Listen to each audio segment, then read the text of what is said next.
By late afternoon, I realized I was lost.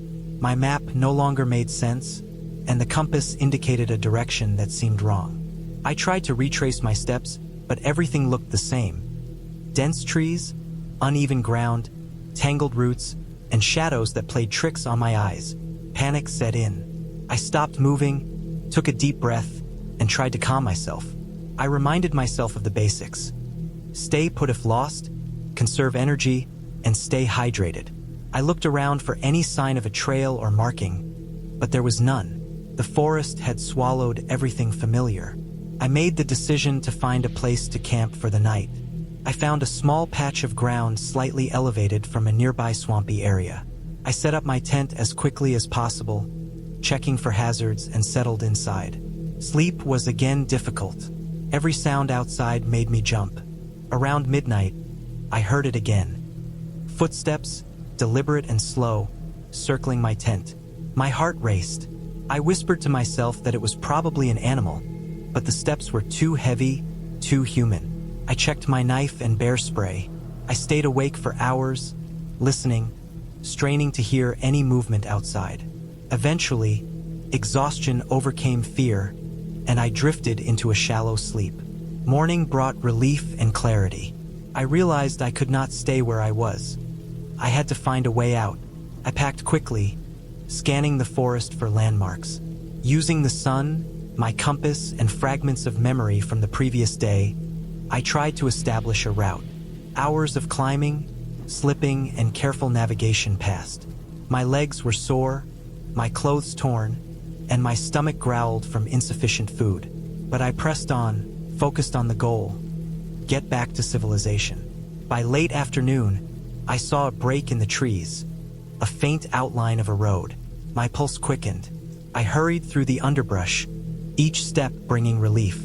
Eventually, I reached the dirt road where I had left my car, but to my dismay, it was empty, as if I had never been gone.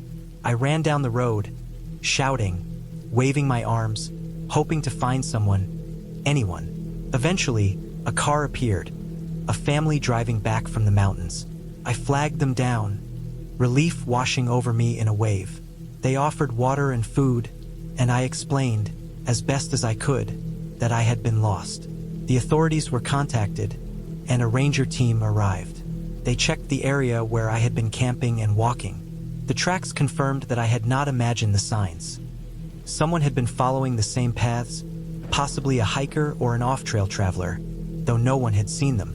The relief I felt was profound. I had survived entirely alone in the backcountry, navigated through dense wilderness, and made it back to safety without serious injury. The experience left me exhausted, shaken, but profoundly aware of the fragility of safety in the wilderness. After returning home, I spent days recovering, both physically and mentally. I reflected on what I had learned. Preparation is vital, but so is caution, awareness, and respect for the unknown. I never saw who or what had left the footprints, who had been in the forest alongside me, but I knew the forest had tested me in a way I had not expected. My trip had started as a quest for peace and solitude, but had turned into a stark lesson in survival and alertness. The experience changed me. I developed a deeper respect for the wilderness, for its unpredictability, and for the resilience required to navigate it. I still go camping, still seek the quiet of the mountains and forests, but I do so with a level of preparation and caution I never had before. The fear I felt in those dark, silent nights in the forest never truly left me, but it became a reminder of how fragile life can be, how easily things can go wrong, and how survival often depends not on strength, but on vigilance, patience, and clarity of mind. I will never forget that week. The isolation, the fear, the uncertainty, and the relief of finally returning to civilization are etched into my memory. And while I do not speak of it often, I carry it with me. A constant reminder of the thin line between adventure and danger, and the respect required for the wilderness we so often take for granted. Hours seemed to pass. I could hear the breathing of the forest itself, the faint rustle of leaves, the occasional drip of water from branches. The shadow moved again, circling closer. My mind started racing with possibilities: bears, wolves, humans. The thought of someone else being there, watching me in the middle of nowhere, was worse than the idea of a bear. I thought back to all the preparation I had done. I had brought a small flare gun, though I hated the idea of using it unless absolutely necessary. I had my axe and knife. I thought about escape routes, the trail I had used, the stream, any path that might get me to safety if I needed it. By early morning, the forest started to lighten. The shadow had disappeared, but the feeling of being watched lingered. I had barely slept, dozing in short bursts. I decided to pack up and leave immediately, leaving the fire smoldering but unlit. I moved carefully, collecting my things, checking the perimeter. Nothing moved, nothing followed, but I stayed alert. As I walked down the trail, I noticed broken branches and flattened grass near the clearing, evidence that something had been there recently. Perhaps an animal, perhaps someone, or something, I could not be sure. The hike out was tense. Every sound made me jump, from the chatter of a squirrel to the sudden gust of wind shaking the trees. I kept the trail in sight, moving faster than I normally would, and avoided stopping until I reached the main path that led to the parking area. By mid-morning, I was back in my car, breathing heavily, my hands shaking slightly from adrenaline and lack of sleep. The sense of relief was immense. I looked back at the forest, dense and silent in the morning sun, and felt a mix of fear and awe.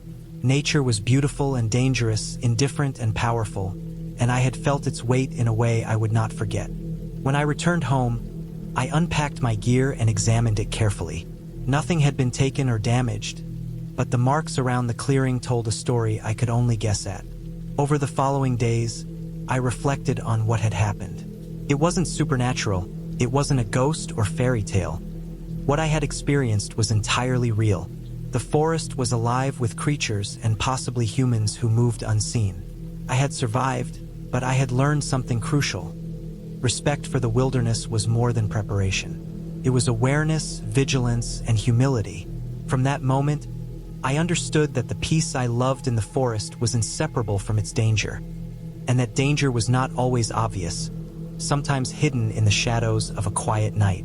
I never camped alone in that forest again, at least not without company or proper warning.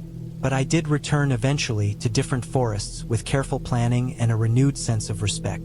The experience taught me the importance of preparation, the value of caution, and the sharp clarity of survival instinct. Even years later, when I thought about that night, I could still feel the tension, the silence, and the way the forest seemed to watch me. I realized that the fear was part of the beauty, part of the truth. Nature demanded respect, and survival required alertness, patience, and an understanding of its unpredictable ways.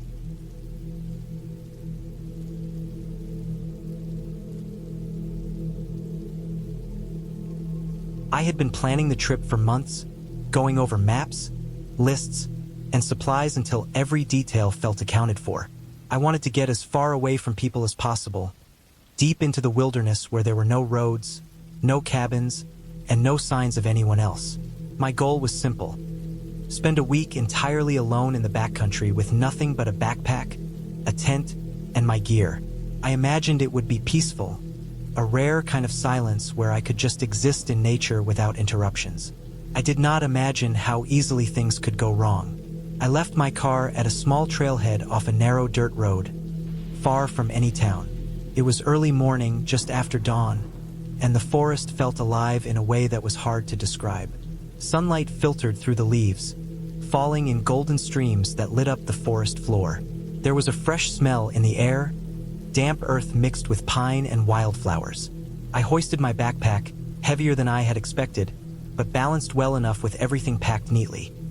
A small stove, freeze-dried meals, a water filter, extra layers, a first aid kit, and a small, rugged sleeping bag. I had packed lightly but carefully. The first part of the hike was relatively easy. The trail wound up a gentle slope, lined with birch and oak trees, and a small creek ran alongside it. I stopped every so often to drink water, to rest my legs, and to take in the view. After a few hours, the trail split, and I left it behind, stepping onto an unmarked path that would take me further into the forest. The map I had printed showed some old logging tracks that had long been abandoned, and I wanted to use them to get away from the few hikers who occasionally used the main trail. At first, the forest felt welcoming. Birds sang, and the rustle of small animals moving through the underbrush kept me company. I even saw a few deer darting between the trees. But as I walked further, the light changed. The canopy thickened, and the air became cooler and damp. Moss grew thick on the trees, and the trail became harder to follow. It was easy to trip over roots or slide on loose soil. My steps slowed as I became more cautious. I realized I had passed any markers that could confirm I was still on the route I intended. I told myself it didn't matter. I had my compass, I had my map, and I had my instincts. By late afternoon, I found a spot I thought would be good for camping. It was on a small rise near a stream, surrounded by dense trees but open enough to set up my tent. I set it up carefully, hammering in the stakes and tying the rainfly tightly. The sun was low now, making long shadows across the forest floor. I ate a quick meal and filtered water from the stream. There was a feeling of isolation I had not expected. I could hear the water moving, the wind through the branches, the occasional snap of a twig, but nothing else. No human voices, no cars, no airplanes, just the forest. As night fell, the forest transformed. The trees became shadowy shapes, and every sound seemed amplified. The stream burbled, leaves rustled, and the occasional animal moved through the underbrush. I felt on edge, though I could not say why. I lit a small camp lantern, but the light barely penetrated the darkness beyond the clearing. I tried to focus on the routine tasks, checking my gear, making sure the fire pit was safe, and securing my food away from animals. Despite my efforts, sleep did not come easily. Every small noise made me tense. Every shadow seemed to move differently than I expected. Around midnight, I heard it, a faint rustling, like someone or something walking through the brush. My first thought was a deer, but the sound was heavier, deliberate. I froze, listening. The noise stopped, then started again, closer this time. My heart began to pound. I thought about yelling, but there was no one to hear me, and the sound of my own voice would have carried in the still night air. I grabbed my flashlight and shone it toward the sound. Nothing, just trees and darkness. I waited, listening. The noise returned, shifting position slightly, as if circling me. I checked my surroundings carefully. I had packed bear spray and a small folding knife, but I didn't know what I would do if someone, or something, decided to confront me. I felt the forest pressing in, the darkness so complete that even my flashlight beam seemed inadequate. Hours seemed to pass with nothing more than the occasional rustle and the pounding of my own heart.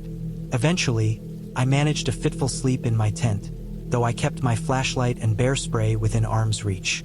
The next morning, the forest looked different. The sunlight did not penetrate the canopy as easily, and the air felt colder. I packed up slowly, hyper-aware of every sound. As I hiked, I noticed signs I hadn't seen before. Broken branches at head height, footprints that did not belong to deer, strange markings on tree bark. I tried to reason with myself. Maybe another hiker had passed through, or perhaps an animal. I pressed on, following the general direction my map indicated, but unease grew with every step. Midday, I reached a small clearing where I decided to rest. As I filtered water, I noticed a small stack of rocks, deliberately arranged near the edge of the clearing. I had read about cairns being used as trail markers, but this one felt out of place, too intentional. My stomach tightened. I shook it off and moved on. The terrain became steeper, rockier, and I struggled to maintain my footing. Every sound seemed amplified: the distant crack of a branch, the flap of a bird's wing, even the wind through leaves. I began to feel exhausted, mentally and physically. I had always loved camping alone. The idea of being out in the wild, away from people, with nothing but the sound of the forest and the sky above, had a strange, comforting appeal to me. I liked the solitude, the way the air felt different when you were away from roads and buildings, the smell of wet leaves and dirt after a rain, and the quiet rhythm of birds and insects in the daytime. It was peaceful, but I knew there was a fine line between peace and danger in the wilderness. That was a line I had always respected, or at least thought I did. The plan for this trip had been simple: I wanted to hike deep into a forest reserve I had read about online. It was a remote area, popular with hikers in the daytime, but few people camped there overnight. The forest was dense, with tall pines and thick underbrush. Streams crisscrossed the terrain, and the trails, while marked, were rough and often overgrown. I packed light: a backpack with a tent, sleeping bag, a small stove, food for 3 days, a first aid kit, water, and some extra clothes. I brought a knife and a small axe, mostly for chopping firewood, and my phone, though I knew service would be scarce. I left a note with a friend, telling them where I would be and when I planned to return, and then I drove to the trailhead. I arrived in the late morning, the air crisp and the sky pale blue with the promise of autumn. The first mile of the trail was easy, and I took it slow, appreciating the way the sunlight hit the tops of the trees, making the forest floor look golden in patches. As I went further in, the path narrowed and twisted through the dense undergrowth. The sounds of civilization faded quickly. Cars, voices, and planes became distant memories, replaced by the rustle of leaves, the chirping of crickets, and the occasional snap of a twig underfoot. The deeper I went, the more alive the forest felt. I found a small clearing around mid-afternoon, flat enough for a tent and with a small stream nearby for water. I set up my tent, making sure it was secure and hidden from the trail. The ground was damp, so I used a tarp underneath, and I laid my sleeping bag carefully inside. Then I explored the area a bit, marking the locations of rocks, logs, and any potential hazards. I collected firewood, splitting some pieces into kindling. The process took hours, but it was methodical and almost soothing. There was a rhythm to preparing for a night in the wilderness that I had come to love. The way every small task had meaning, from clearing leaves to stacking firewood. By the time I had finished, the sun was low, the sky turning pink and orange. I started a fire, small at first, and then larger, feeding it carefully with dry wood.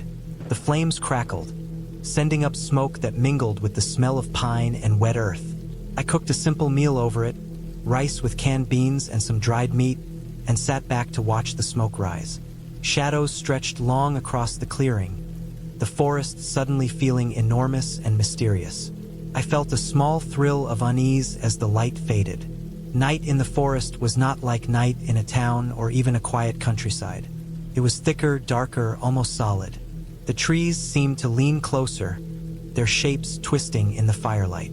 As night fell, I went inside the tent, zipped it carefully, and lay on my sleeping bag. The sounds of the forest changed.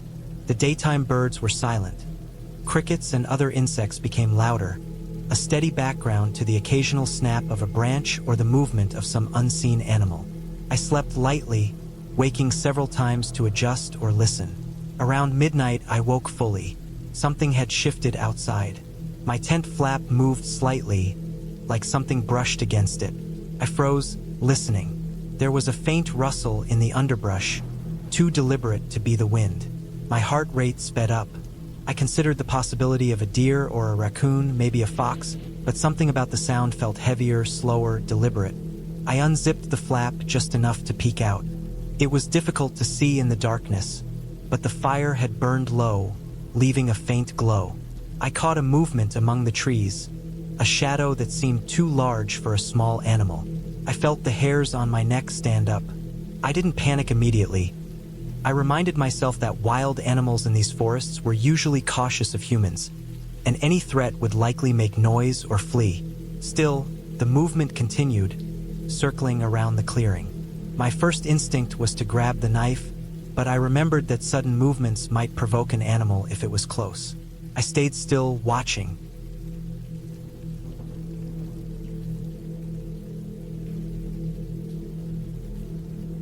By late afternoon, I realized I was lost. My map no longer made sense, and the compass indicated a direction that seemed wrong. I tried to retrace my steps, but everything looked the same. Dense trees, uneven ground, tangled roots, and shadows that played tricks on my eyes. Panic set in. I stopped moving, took a deep breath, and tried to calm myself. I reminded myself of the basics. Stay put if lost, conserve energy, and stay hydrated. I looked around for any sign of a trail or marking, but there was none. The forest had swallowed everything familiar. I made the decision to find a place to camp for the night. I found a small patch of ground slightly elevated from a nearby swampy area. I set up my tent as quickly as possible, checking for hazards, and settled inside. Sleep was again difficult. Every sound outside made me jump. Around midnight, I heard it again. Footsteps, deliberate and slow, circling my tent. My heart raced.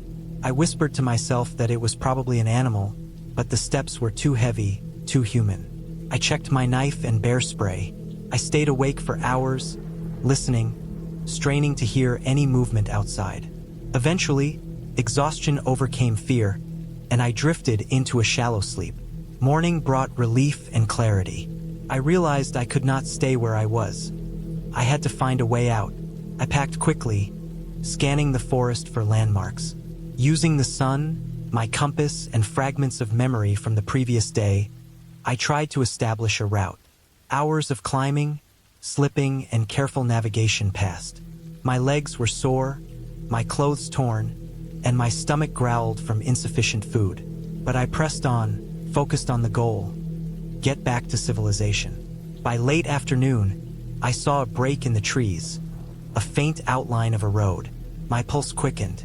I hurried through the underbrush, each step bringing relief. Eventually, I reached the dirt road where I had left my car, but to my dismay, it was empty, as if I had never been gone. I ran down the road, shouting, waving my arms, hoping to find someone, anyone. Eventually, a car appeared, a family driving back from the mountains. I flagged them down, relief washing over me in a wave. They offered water and food, and I explained, as best as I could, that I had been lost. The authorities were contacted, and a ranger team arrived. They checked the area where I had been camping and walking. The tracks confirmed that I had not imagined the signs. Someone had been following the same paths, possibly a hiker or an off-trail traveler, though no one had seen them. The relief I felt was profound. I had survived entirely alone in the backcountry, navigated through dense wilderness, and made it back to safety without serious injury. The experience left me exhausted, shaken, but profoundly aware of the fragility of safety in the wilderness. After returning home, I spent days recovering, both physically and mentally. I reflected on what I had learned. Preparation is vital, but so is caution, awareness, and respect for the unknown. I never saw who or what had left the footprints, who had been in the forest alongside me, but I knew the forest had tested me in a way I had not expected. My trip had started as a quest for peace and solitude, but had turned into a stark lesson in survival and alertness. The experience changed me. I developed a deeper respect for the wilderness, for its unpredictability, and for the resilience required to navigate it. I still go camping, still seek the quiet of the mountains and forests, but I do so with a level of preparation and caution I never had before. The fear I felt in those dark, silent nights in the forest never truly left me, but it became a reminder of how fragile life can be, how easily things can go wrong, and how survival often depends not on strength, but on vigilance, patience, and clarity of mind. I will never forget that week. The isolation, the fear, the uncertainty, and the relief of finally returning to civilization are etched into my memory. And while I do not speak of it often, I carry it with me. A constant reminder of the thin line between adventure and danger, and the respect required for the wilderness we so often take for granted.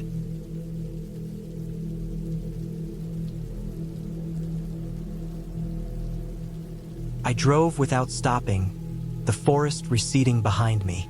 Every shadow along the road made me tense. Every sound of an animal in the underbrush made my stomach twist. Hours later, I reached a small town, parked near a gas station, and sat in silence, letting the normal world engulf me. I called a friend, someone I trusted, and recounted the details, careful to avoid exaggeration. They listened, alarmed but grounded, reminding me that I had done well to remain calm and patient, that rushing or panicking could have been fatal. I thought back to the fire, the careful packing, the attention to tracks and signs. Every small precaution had mattered, Every choice had kept me alive. In the days that followed, I recovered from the physical and mental strain. I researched animal behavior, forest survival strategies, and reflected on the experience. I realized that what had terrified me the most wasn't darkness or isolation itself, but the realization of how vulnerable I had been, how close I might have been to a dangerous encounter. I learned to respect the forest more deeply, to understand that survival depended on awareness, preparation, and patience. The memory of the rustling at night, of being watched by something powerful and silent, stayed with me. But it wasn't a memory that haunted me. It was a lesson, a reminder of the fragile balance between humans and the wilderness. I had gone in seeking solitude and beauty, and I had found them, but I had also found fear, a primal awareness of my own vulnerability. I walked away wiser, more cautious, but also more certain of my ability to survive in even the most challenging conditions.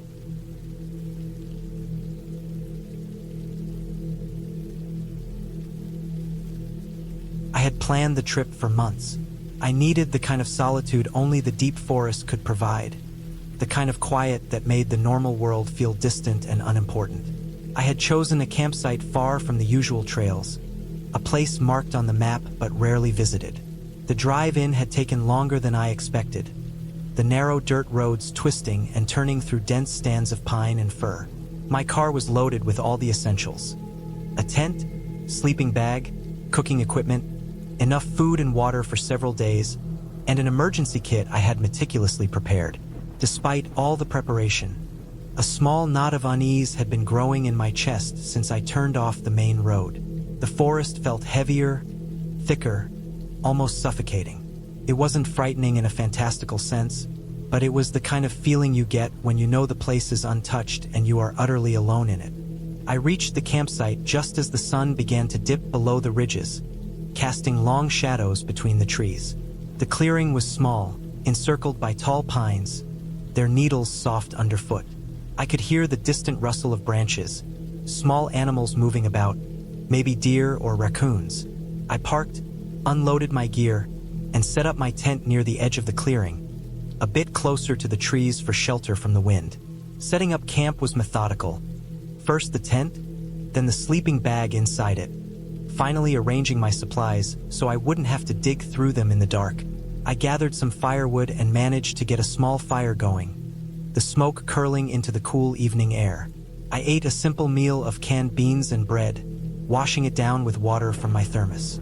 The forest darkened quickly, and soon the fire was the only source of light. As darkness settled, I felt the first real pang of isolation. The air smelled damp, rich with pine and soil, and there was a constant, low hum from insects and the occasional distant call of a bird. It was the kind of night that made you hyper-aware of every sound. I thought about sleeping early, but I couldn't stop watching the shadows, seeing movement where none existed. I told myself it was nothing, just the forest alive around me. I extinguished the fire sooner than I had wanted. Leaving embers was dangerous, and I had learned to respect the wilderness. I crawled into the tent and zipped it closed, lying on my back and listening to the sounds outside. There was a soft rustling in the underbrush at first, small and tentative, nothing unusual, but then it grew, a slow, deliberate sound that seemed to move closer, circling the clearing. Something large. My heart rate spiked. I tried to remain calm, reminding myself it could be a deer or a wild boar, but I had read enough about the dangers of being in the forest at night to know better than to assume. I stayed completely still for what felt like hours, ears straining against the quiet. The rustling stopped at times, then resumed. My flashlight sat just within reach, along with a hunting knife I kept for emergencies. Sweat coated my palms despite the cool night air. I realized I had left no food out in the open, but there was a faint, lingering smell of the beans I had eaten, and I worried it might have attracted something. Every few minutes, I would hear a snap of a branch, soft but deliberate. I told myself not to panic, but I could feel every instinct in my body screaming that I was not alone. Eventually, the sounds receded. Morning came, pale light filtering through the tall pines. I peeked out of the tent and saw nothing, just the usual tracks of small animals. Relief washed over me, but it was shallow. I knew from experience that nighttime in the wild revealed dangers that daytime often masked. I packed lightly for the day, leaving most of my supplies in a waterproof container. My plan was to hike a short distance to a ridge I had scouted on the map.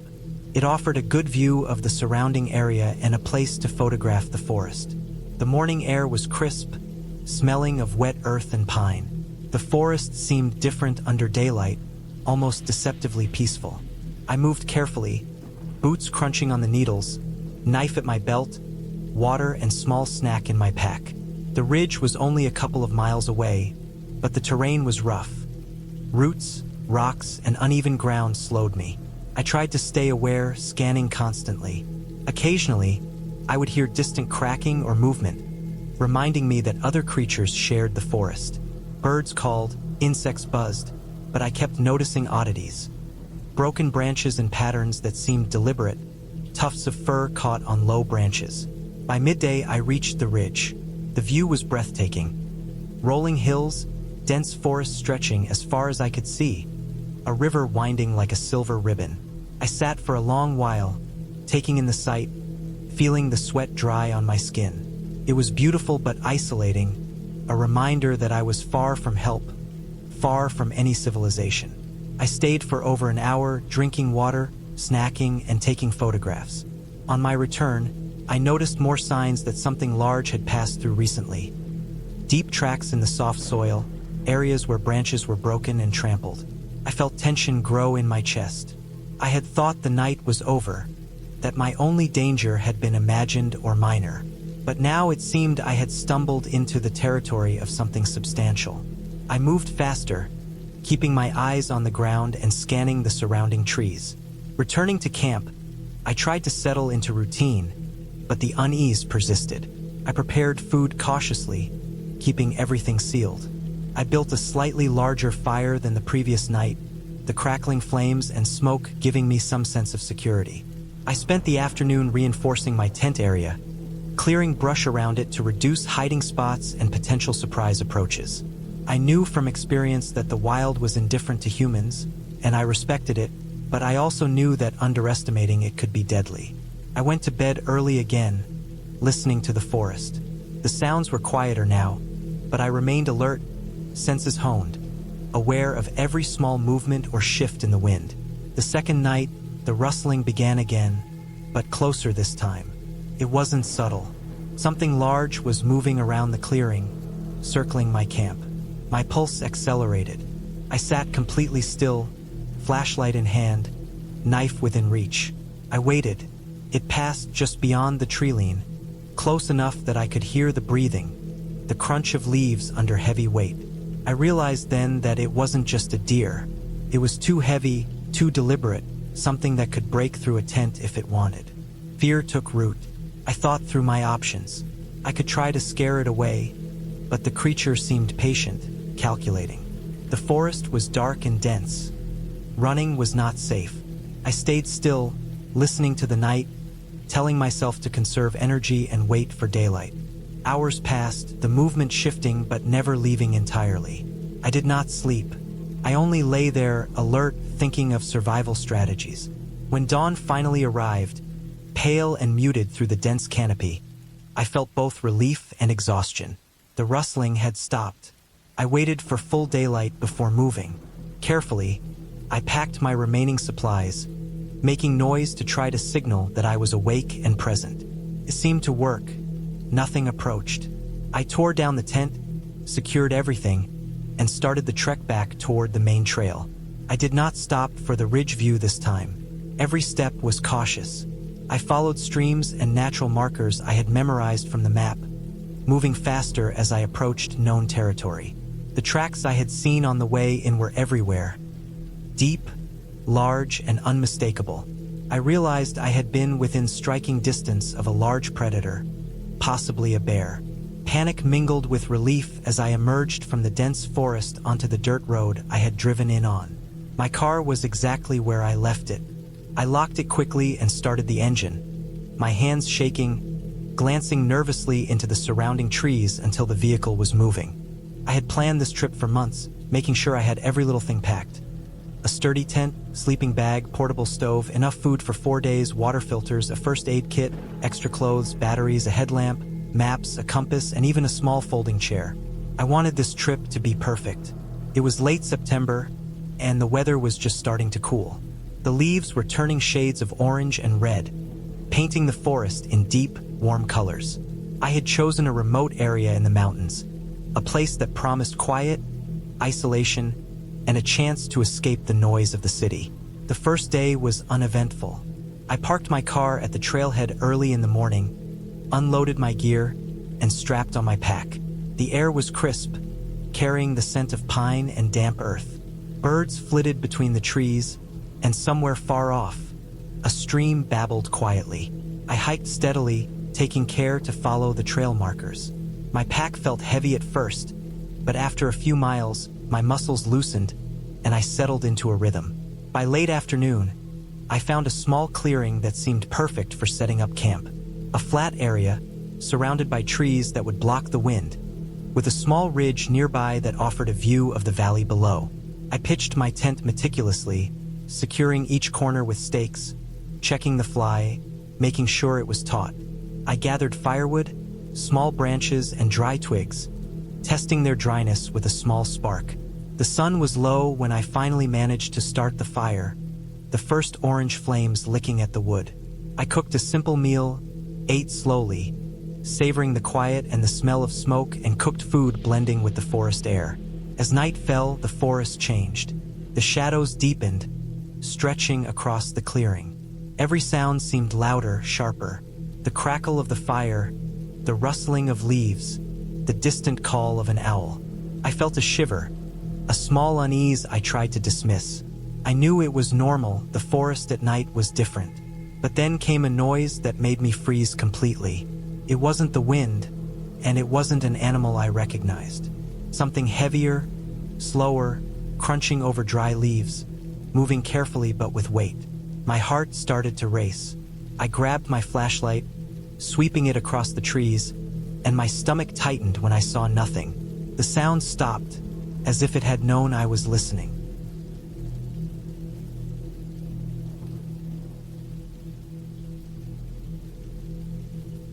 I had always loved camping alone. The quiet, the smell of the forest, the way the trees swayed in the wind, the sound of small animals rustling in the underbrush. It felt like a reset for my mind. After a long year of work and city life, I decided to take a weekend trip to a remote area in the mountains, somewhere I could be completely isolated and away from anyone else. I packed my gear meticulously. A tent, sleeping bag, extra clothes, food, water, a first aid kit, a small camping stove, and a few other essentials. I also brought a map, a compass, and my phone, though I knew signal would likely be weak or non-existent once I got far into the forest. The drive took several hours, and as I climbed higher into the mountains, the air became thinner, colder, and fresher. The road was narrow and winding, lined with dense pine trees, and I could see small streams running alongside it in places. Eventually, I reached a trailhead marked on the map. There was no parking lot, only a small clearing where a few other cars had left, but most seemed abandoned. I parked my car, checked my backpack one more time, and started walking. The trail immediately narrowed and became more rugged. Roots and rocks jutted out at odd angles, and the ground was uneven, making me watch my step carefully. At first, the hike was peaceful. The sun filtered through the trees in golden beams, and I could hear birds singing faintly. Small insects buzzed around me, and the occasional squirrel darted across my path. I followed a stream for a while, enjoying the sound of the water rushing over rocks. I stopped occasionally to drink water or take photographs of the landscape. The trail gradually climbed higher, and the forest became denser, quieter, and darker. Shadows stretched across the ground, and I felt a slight chill as I moved deeper into the trees. After several hours, I reached a clearing near a small, rocky ridge that seemed perfect for setting up camp. There was a flat patch of ground with some soft pine needles, and it was close to a small stream that could provide water. I set up my tent carefully, hammered in the stakes, and arranged my sleeping bag and gear inside. Once the tent was ready, I gathered some wood and built a small fire. The warmth and the smell of burning wood felt comforting, especially as the sun began to sink behind the mountains, turning the sky into shades of orange, red, and purple. As night fell, the forest changed completely. The sounds of daytime creatures faded, replaced by the subtle noises of nighttime life. Distant owls, the rustle of leaves, and the occasional crack of a branch under the weight of some unseen animal. I cooked a simple meal on my camping stove, ate slowly, and washed up in the stream. The air was cold now, and I put on extra layers, huddling near the fire for warmth. I stayed alert, not because I was expecting anything dangerous, but because there is always a sense of vulnerability when you are alone in a remote wilderness. Around midnight, the first thing I noticed was the sound of something moving near the edge of the clearing. It was soft, deliberate, and careful. Definitely not the random noises of the wind or small animals. I froze, listening. The sound seemed to circle my campsite slowly. I realized it was probably an animal, maybe a deer or a bear, but the cautious way it moved set off an uneasy feeling. I made sure the fire was burning brightly and that I had my small camping knife within reach. I also tried to calm myself, reminding myself that the area had bears, but attacks were rare, and that whatever it was likely just passing through. I stayed awake for a long time, listening to the sounds outside. Occasionally, I heard twigs snap more sharply than usual, almost like something was stepping on the branches intentionally. I could hear leaves crunching softly under some weight. My heart pounded, but I tried to stay rational. I peered out of the small tent flap and saw nothing in the darkness except the trees and shadows. After what felt like hours, the noises faded, and I finally drifted into a restless sleep. I woke before dawn, shivering in the cold. The fire had mostly burned out, leaving small glowing embers. The forest was gray and misty in the early morning light, and the air was damp and crisp.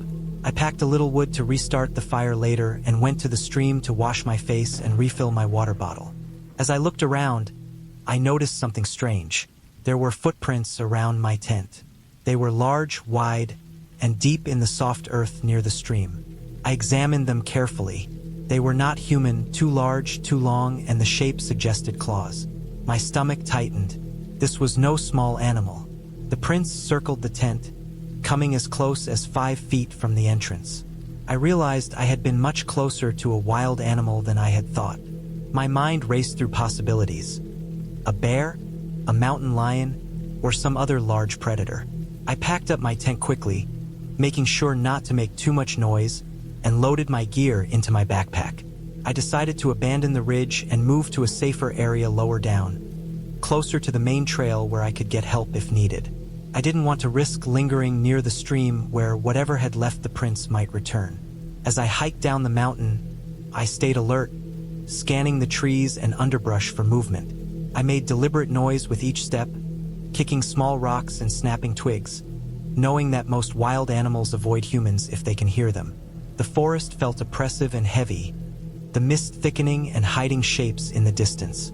Occasionally, I would see the flash of eyes or the shadow of a large creature moving quickly between the trees. My heart pounded constantly, and I kept my knife and a small flashlight at the ready. Hours passed, and I descended into a thicker, more tangled part of the forest. The trail became faint, overgrown, and slippery with damp leaves and moss. My boots slipped more than once, and I had to catch myself on branches to avoid falling. The thought of being completely alone in this area terrified me, but I kept moving. Eventually, I heard the distant sound of a road, faint but unmistakable, the hum of an engine or the occasional car passing. Relief flooded me, and I followed the sound, carefully picking a path downhill and through the underbrush. I stumbled out of the dense trees into a small clearing that led directly to a narrow dirt road. My legs were shaking, exhausted from the hike and from adrenaline. I didn't see any cars nearby, but the road seemed maintained enough that someone could come along soon. I decided to stay put and signal for help if needed. I built a small fire on the edge of the clearing, keeping it contained but bright, and I sat behind a tree watching. I had been planning the trip for months, not one of those short weekend escapes, but a full week deep into the backcountry. a place so remote that cell service didn't exist and the nearest road was more than a day's walk away. I wanted solitude, a real chance to disconnect and breathe in the wilderness, away from traffic, phones, and the constant hum of modern life. I had been hiking and camping for years, but this trip felt different. It was an experiment in pushing my comfort and endurance, and part of me was quietly thrilled by the idea that I would be completely alone in the wilderness. I packed carefully. My backpack was heavy with essentials: a four-season tent, a sleeping bag rated for sub-zero temperatures, a portable stove, food that could last a week, water purification tablets, and a well-stocked first aid kit. I carried a small axe, a hunting knife, and a flashlight with extra batteries. I even brought along a map and a compass, though I rarely used them, preferring to rely on trails and landmarks. I didn't bring a satellite phone, reasoning that if I was far enough off the grid, I needed to trust my own judgment, not technology. I remember feeling a mixture of excitement and tension as I stepped off the trailhead into the dense forest, the air already smelling of pine and wet earth. The trees towered over me, and the sunlight filtered through the branches in thin, green shafts. It was beautiful, but there was also something intimidating about the sheer isolation. The first day went well. I hiked steadily, my boots sinking into the soft, damp ground as I followed a narrow trail that wound up a hillside and then down into a river valley. Birds called overhead, and the occasional rustle of leaves hinted at squirrels or deer moving nearby. I reached my first campsite in the late afternoon, a small clearing beside a rocky stream. I pitched my tent carefully, gathered firewood, and lit a small campfire. The crackling flames were comforting against the chill that started to set in as the sun sank behind the mountains. I cooked a simple dinner of rice and canned beans and drank a liter of water straight from the stream after purifying it. That night, I slept well, lulled by the sound of flowing water and the distant hoot of an owl. The following days were equally uneventful but deeply satisfying. I explored nearby ridges and valleys, taking in views that were both vast and intimate: mountains rolling into valleys, streams glinting like silver ribbons, moss-covered rocks, and the occasional waterfall. I felt a quiet pride in my ability to navigate, find food and water, and set up camp without relying on anyone else. I started to feel invincible, though part of me knew it was just confidence born of comfort and habit. On the fourth day, the weather began to shift. A cold front was moving in, and the air became crisp, carrying a subtle bite. The wind picked up, whistling through the trees, and clouds gathered overhead, thick and gray. I decided to push farther into the wilderness, seeking a campsite higher in elevation, closer to a ridge I had spotted on the map. It would mean more effort, more climbing, and carrying extra water and supplies, but I wanted to see the view from the top. As I hiked, the trail became less defined, eventually fading into scattered rocks and undergrowth. I had to rely more heavily on my compass and memory of the terrain. By late afternoon, I found a small plateau that seemed suitable for camping. It was exposed, surrounded by pine trees but open enough for a fire. The ground was uneven, but I managed to pitch my tent on a slight incline, anchoring it carefully with rocks and stakes. The wind was stronger here, and I realized I would need to build a windbreak for the fire to keep it going. I gathered dry wood and kindling, arranging it carefully, and finally managed to get a fire roaring. The warmth was immediate and comforting. I ate another simple dinner, feeling the bite of wind on my face even as I sat close to the fire. The clouds were thick now, blotting out the last of the sunlight, and the sky darkened far earlier than usual. By the time I crawled into my sleeping bag, the wind was howling, and I could hear branches creaking and snapping overhead. I felt small against the vastness of the wilderness, but I felt safe within my tent. The next day, the situation began to deteriorate. Rain started early, a steady, cold drizzle that soaked the forest floor and made the rocks slick. My map and compass were useless when the trails were washed out or obscured by fallen branches and mud. The plateau I had chosen for camping was turning into a swampy mess. My fire was nearly impossible to keep going, and water pooled around the tent. I spent hours trying to keep my gear dry, moving supplies and digging small drainage channels to divert water.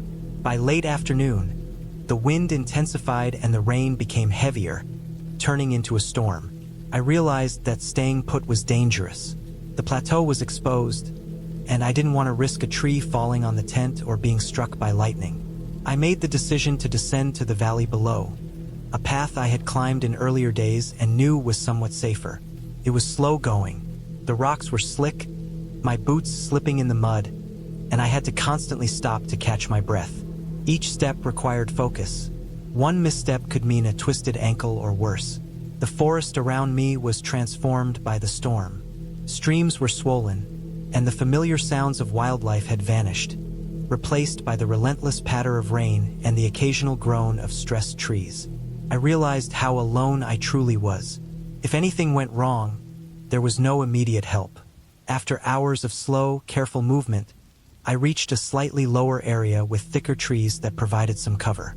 I decided to make a temporary shelter under a large pine tree, using my tarp to create a dry area.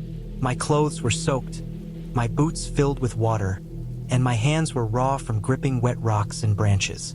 I ate what I could from my backpack, sipped cold water, and tried to rest despite the constant sound of the storm. That night was miserable.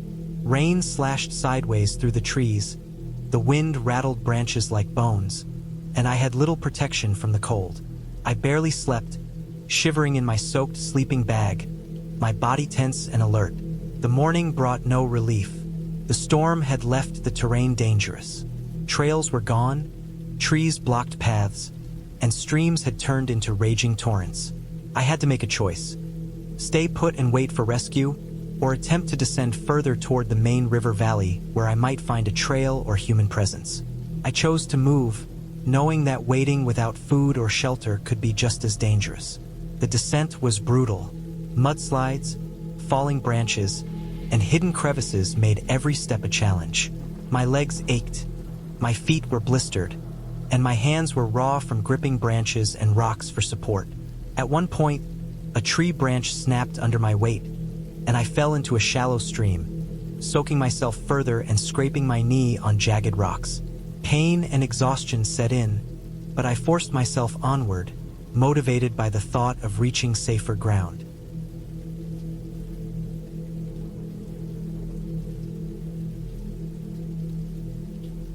I had been planning this solo camping trip for months, carefully picking a spot deep in the mountains where cell service was nearly non-existent, a place far from the usual trails and crowded campgrounds.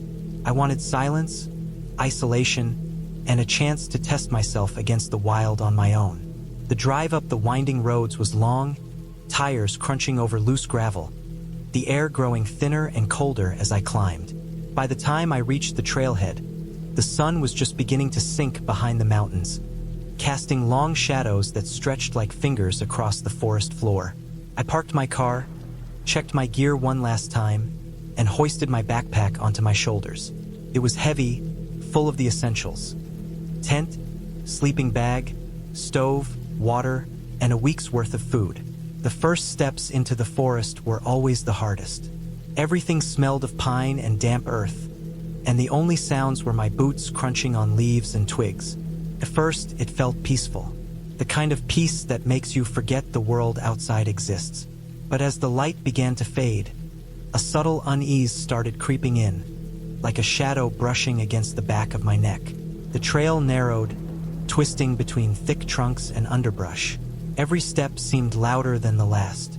I had been hiking for about an hour when I realized I hadn't seen any signs of wildlife. No birds, no squirrels, nothing. It was unusually quiet. Normally, the forest thrums with life, but here it was like the world had been muted. That silence, I would learn later, was not comforting. I pressed on, focusing on the sound of my own breathing to anchor myself. I found a small clearing just as the sun disappeared completely. It was flat and dry, perfect for setting up my tent. I unpacked slowly, methodically, checking my equipment as I worked. The first night alone in the wilderness always makes every small task feel more important. I pitched the tent, laid out my sleeping bag, and organized my gear, noticing the forest grow darker with every passing minute. Shadows pooled between the trees, and the occasional snap of a twig from unseen animals made me flinch. I lit a small fire for warmth, the flames casting flickering light on the surrounding trees. Sitting there, staring into the flames, I felt a strange mixture of satisfaction and unease. The isolation was exhilarating, but it also made me feel exposed. Around midnight, I woke to the sound of something moving outside the tent. At first, I thought it was my imagination, the wind perhaps shifting loose branches. But the sound grew more deliberate, a series of crunches on dry leaves, close enough to suggest something large. My heart rate spiked. I was in the forest alone, miles from the nearest road. My first instinct was to remain quiet, listening. Whatever it was circling the clearing. I could hear it stop, then move again, slow, deliberate steps, almost like it was sizing me up. The fire had burned low, barely casting light beyond the perimeter of the clearing. I stayed motionless, frozen, listening to the sounds grow closer. I had been planning this camping trip for months. The idea was simple. I wanted to escape the city, disconnect from everything, and spend a few days alone in the wilderness. I had picked a remote area far from the usual trails, somewhere dense with forest and with a small river running through it. I thought I was prepared. I had checked my gear, made sure my map and compass were accurate, packed enough food and water for 3 days, and even carried a first aid kit. I had no intention of taking any risks, or at least I thought so. I drove for hours, the road narrowing into dirt and gravel, winding through hills and thick patches of forest. When I finally parked, the silence was striking. No traffic, no planes overhead, no other campers in sight. I could hear only the river and the wind in the trees.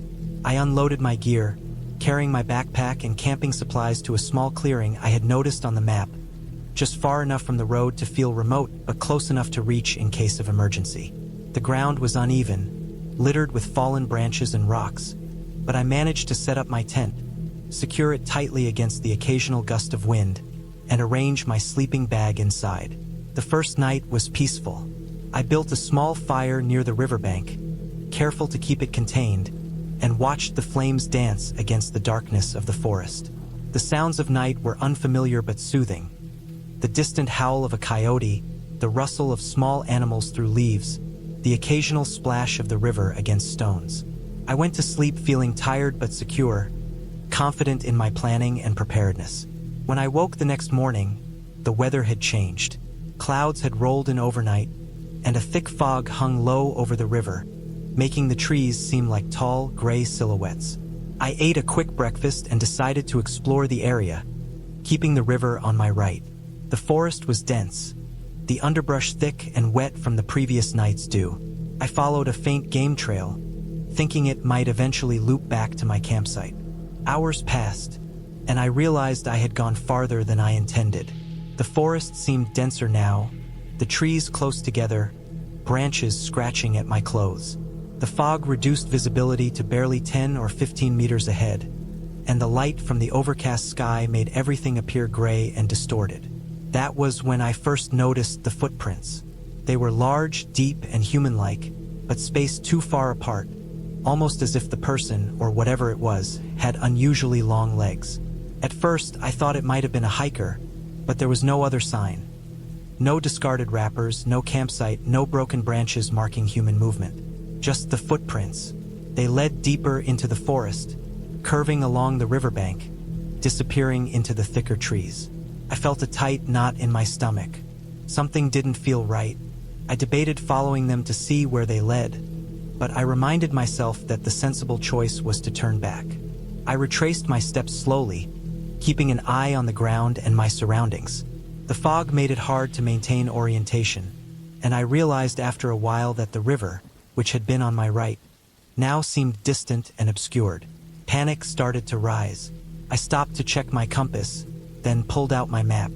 According to my calculations, I had drifted off course. The forest all around looked the same. Misty grey trunks, thick ferns, fallen logs. Nothing distinctive. I began to hear sounds behind me. A snapping of branches, low rustling, the occasional crack that sounded like someone stepping over logs. My heart started beating faster. I called out, even though I knew no one would hear me, but there was no response. just the echo of my own voice swallowed by the fog. I started moving faster, trying to retrace my route, but the forest seemed endless. Every tree looked the same. I began to notice other signs. Broken branches at unusual angles, flattened grass patches that didn't match my footprints, more deep indentations in the mud. Whatever had left those prints had been moving carefully, deliberately. I tried to convince myself it was another hiker or hunter, but the feeling of being watched made my skin crawl. The air was thick, humid, and the fog clung to my clothes, making me shiver despite the day's mild temperature. By late afternoon, I was exhausted, hungry, and wet from stepping in shallow puddles. My legs ached from walking over uneven ground, and the stress made my mind race. I had lost all sense of distance or direction. Every time I thought I recognized a landmark, it turned out to be something else entirely. Then I heard it clearly. A heavy, deliberate step behind me. Not fast like someone running, but slow, careful, methodical. I froze.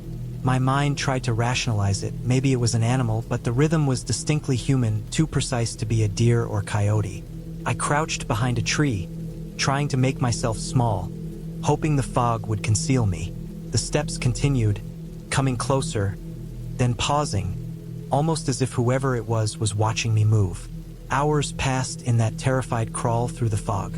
I kept trying to mark my path, snapping small branches in unique patterns, leaving rocks and formations to retrace later, but nothing worked. The forest seemed to stretch endlessly, and the heavy feeling of being hunted never left me. Every rustle, every shadow, felt like someone just out of reach. I considered calling for help, but my phone had no signal. Another oversight I had made, assuming there would be coverage near the river. As night fell, the forest became oppressive. My fire-making attempts were hindered by wet wood, and the fog had thickened so much that I could barely see my hands in front of my face.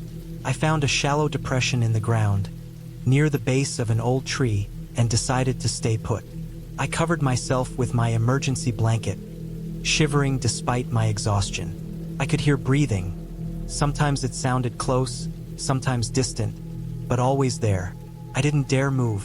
I kept my small flashlight ready, shining it only a few seconds at a time, but the fog absorbed most of its beam. Every shadow seemed alive. Around midnight, the breathing changed. It became heavier, accompanied by a faint, dragging sound, like someone or something moving a large object through the underbrush. My adrenaline surged. I considered fleeing, but my legs were stiff, my body trembling. I tried to slow my breathing, hoping it would mask my presence. Hours passed like that. Couldn't sleep, couldn't relax. Only the occasional distant howl of a coyote reminded me that I was still in the wilderness, not trapped in some human trap.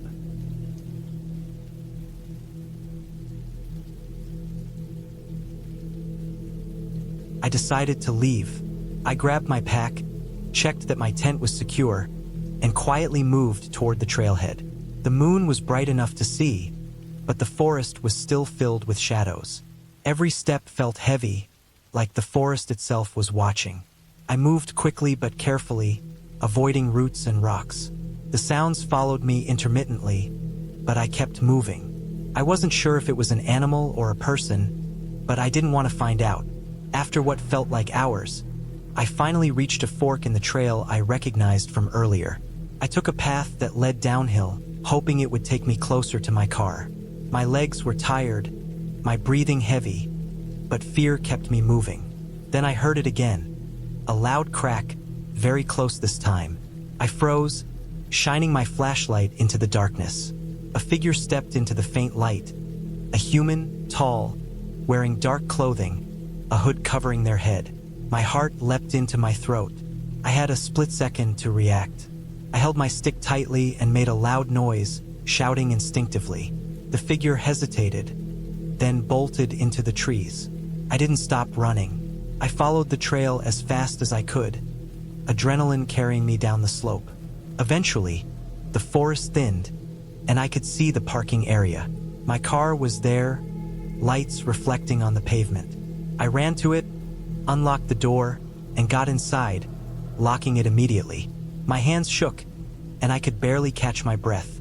I stayed there for a long time, making sure I was really safe before starting the car and driving away.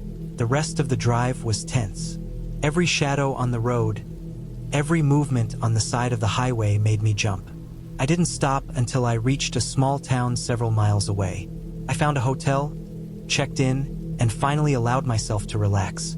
I kept thinking about what could have happened, about how close I had been. The forest I loved suddenly felt like a trap, and I realized that being alone out there carried risks I hadn't fully appreciated. The next morning, I returned home. I unpacked my gear, checking everything, making notes of what I might do differently. I realized that camping alone in remote wilderness wasn't just about preparation. It was about awareness, understanding your surroundings, and respecting that danger could come from human beings as easily as from nature. In the following weeks, I read news reports and spoke to other hikers. I learned that there had been a few incidents in that area. People who had gotten lost or worse had been confronted by strangers. I had been lucky. The experience changed how I approached wilderness trips. I still loved camping, still wanted solitude, but I never went out completely alone again. I always told someone where I was going, and I kept my tools for protection close. The fear I felt that night stayed with me, a reminder of how quickly things could go wrong. Now, years later, I still think about that night. I think about the footprints in the mud, the shadowy figure in the trees, and the feeling of being completely exposed. But I also remember how I stayed calm, how I relied on preparation and awareness to get out safely. That clarity, that focus is what saved me. And though I returned to the forest eventually, I never forgot that lesson. The wilderness is beautiful, but it is also unpredictable, and respecting it is the difference between a trip that is memorable and one that is deadly. Eventually, a vehicle approached slowly, headlights cutting through the morning mist. I waved my arms frantically, and the car stopped. The driver, a man with a concerned expression, asked if I was okay.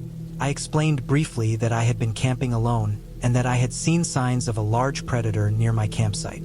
He offered me a ride to the nearest ranger station, which I gratefully accepted. I sat in the car, hands still trembling, feeling both relief and lingering fear.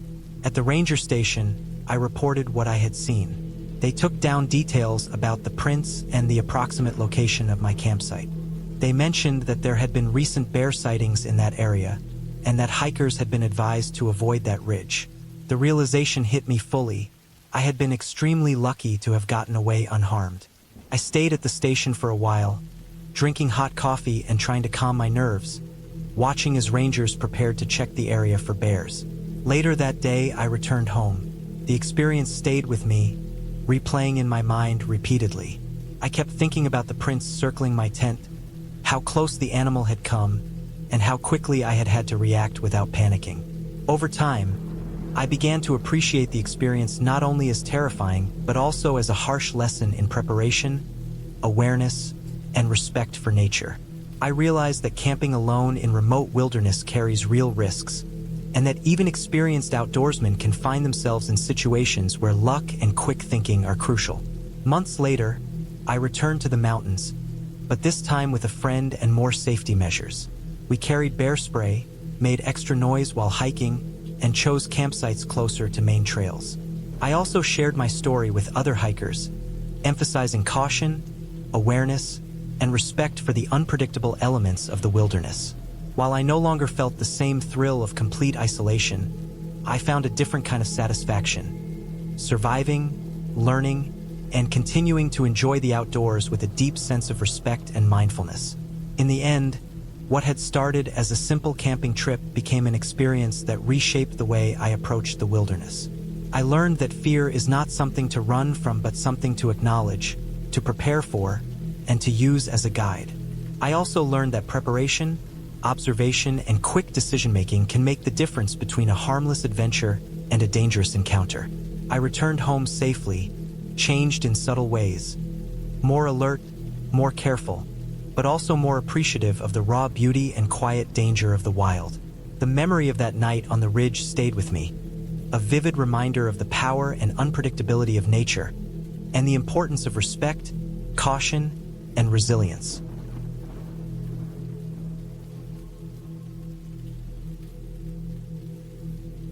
I tried to tell myself it was a deer or some other large animal, but instinctively, I knew it wasn't. The steps were deliberate, methodical, and too heavy for a normal deer or elk. I stayed in my tent for the next hour, peeking through the mesh at the edge of the clearing, but saw nothing. Eventually, exhaustion won, and I forced myself to sleep, keeping my knife close and my flashlight within reach. The next morning, I woke to a strange silence. No birds, no rustling, nothing. The forest felt wrong, like it had paused. My fire had died overnight, leaving ash and a faint smell of smoke. I packed up cautiously, every sense alert. As I hiked toward the ridge to get a better view, I saw tracks in the dirt, large, human-like, but oddly distorted, almost like someone had deliberately tried to make them bigger. They weren't fresh, but they weren't old either. My pulse quickened. I had intended to hike a few more miles before setting up camp again, but now I reconsidered. Something had been here, maybe watching, maybe following. By afternoon, I reached a narrow path that ran along the side of a steep hill. The trail was lined with loose rocks and gravel, and one misstep could send me sliding down into the trees below. I moved slowly, carefully placing each foot, keeping my eyes ahead. Then I heard it again. Heavy breathing, a thud against a tree. I froze, holding my breath. The sound moved along the path parallel to me. I tried to peer through the trees, but the dense foliage obscured everything. I didn't dare run. Running would make me loud and obvious. Instead, I kept walking, slowly, pretending not to notice, but my heart felt like it would burst from my chest. Night came faster than expected. I had to find shelter before dark.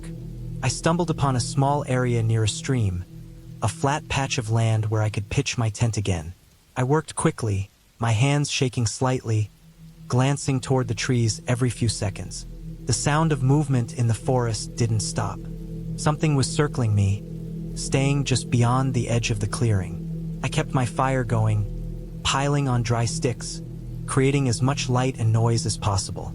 Hours passed, and I stayed inside my tent, too afraid to move. The rustling never stopped. At one point, I thought I saw a shadow moving past the edge of the firelight. I gripped my knife so tightly my knuckles went white. Then, just as suddenly, silence. Absolute silence. I didn't sleep much that night, every slight crack of a branch making me jolt awake. The next morning, I decided to leave immediately. I broke down camp as quickly as I could and started hiking back toward the main trail. I stayed on higher ground, avoiding dense areas, moving as quickly and quietly as possible.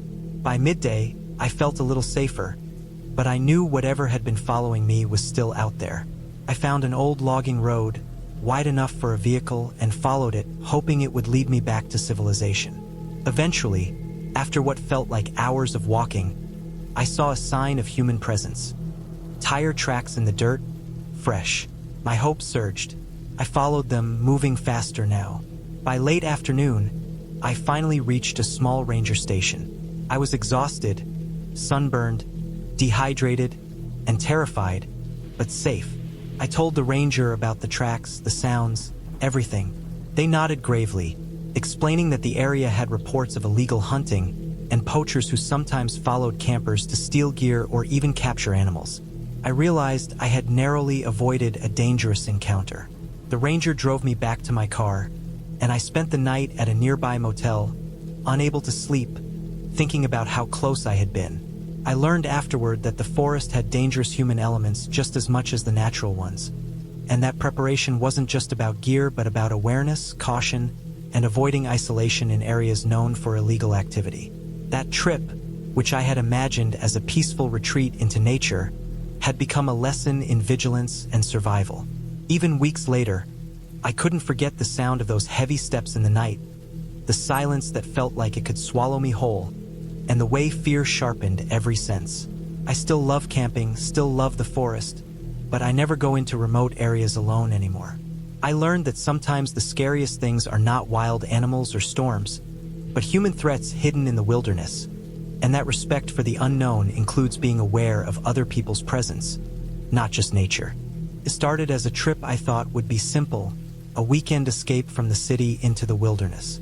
I had planned it for weeks, mapping out a small, remote camping site in a national forest several hours from my home. The plan was straightforward. Hike in, set up camp near a small creek, enjoy the isolation, fish a little, and spend 2 nights away from people, phones, and the constant noise of urban life. I told myself it was going to be peaceful.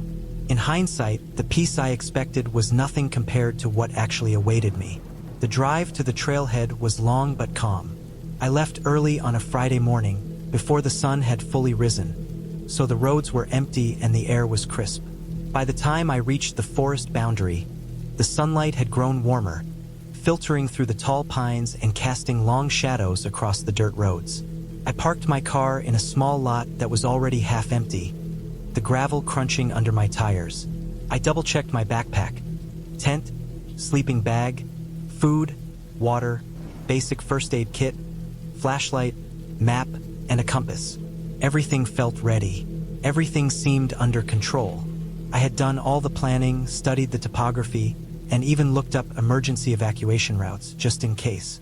The trail began gently, winding through dense forest, and I felt a sense of calm settle over me.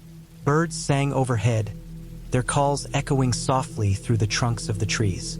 The air smelled of pine and damp earth, fresh and clean. At first, I moved slowly, taking in the scenery, stopping to photograph wildflowers and moss-covered rocks. There was a small creek that ran alongside the trail for the first mile, its water clear and bubbling. I followed it for a while, feeling a strange satisfaction at the quiet. The thought of being entirely alone for the next 2 days was comforting. Hours passed.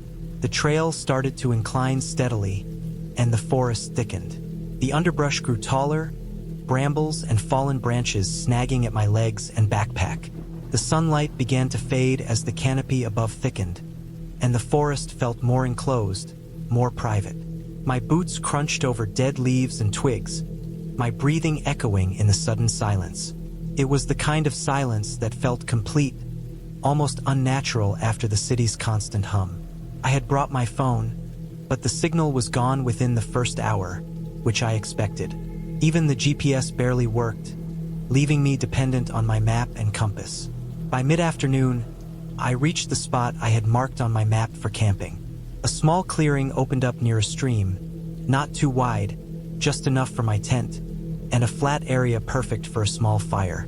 The clearing was surrounded by tall pines and thick brush, the forest forming a natural barrier around it. I dropped my pack, set up my tent, and arranged my gear.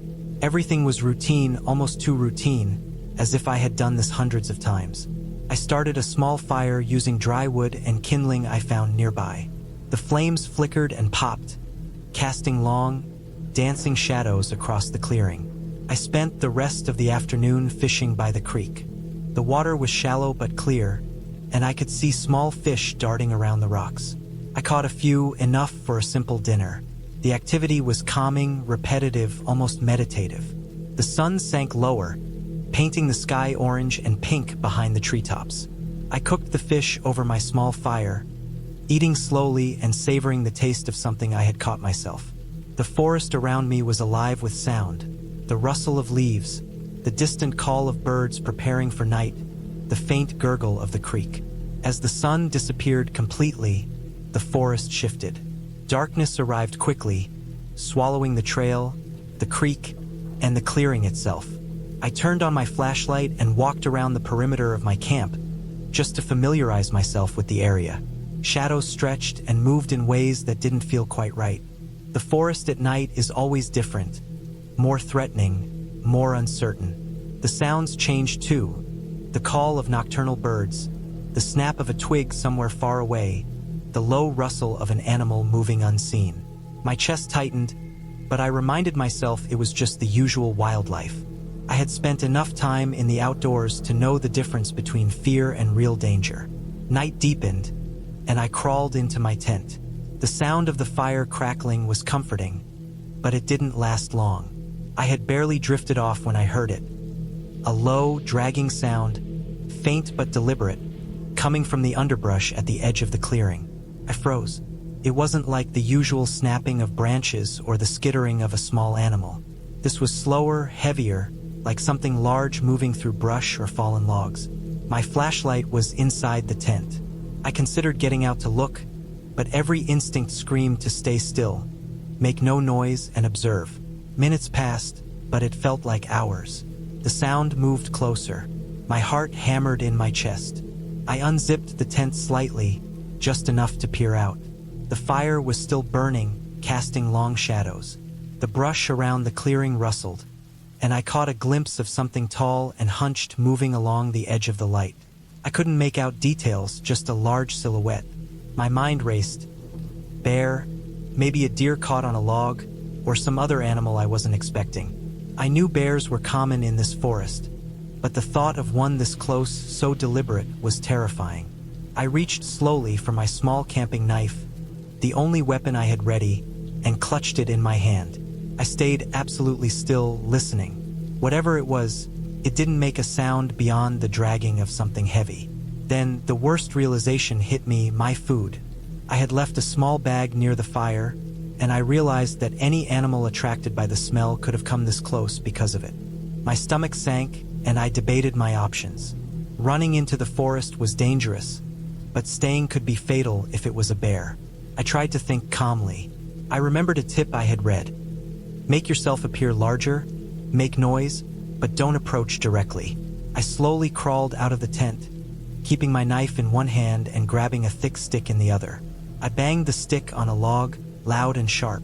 The silhouette froze. I banged again. Then suddenly it bolted back into the trees with a thump that shook the ground. My heart was racing so fast it felt like it would burst from my chest. I waited, straining to hear any sound, but all I could hear was the crackle of my fire and the normal night sounds of the forest.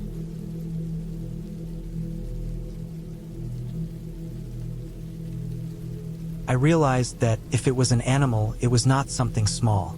Bears, mountain lions, or even a wild boar could make that kind of noise. I tried to recall the advice I had read about encounters with predators. Don't run, make yourself appear large, and avoid eye contact. But how do you do that when you're inside a flimsy tent?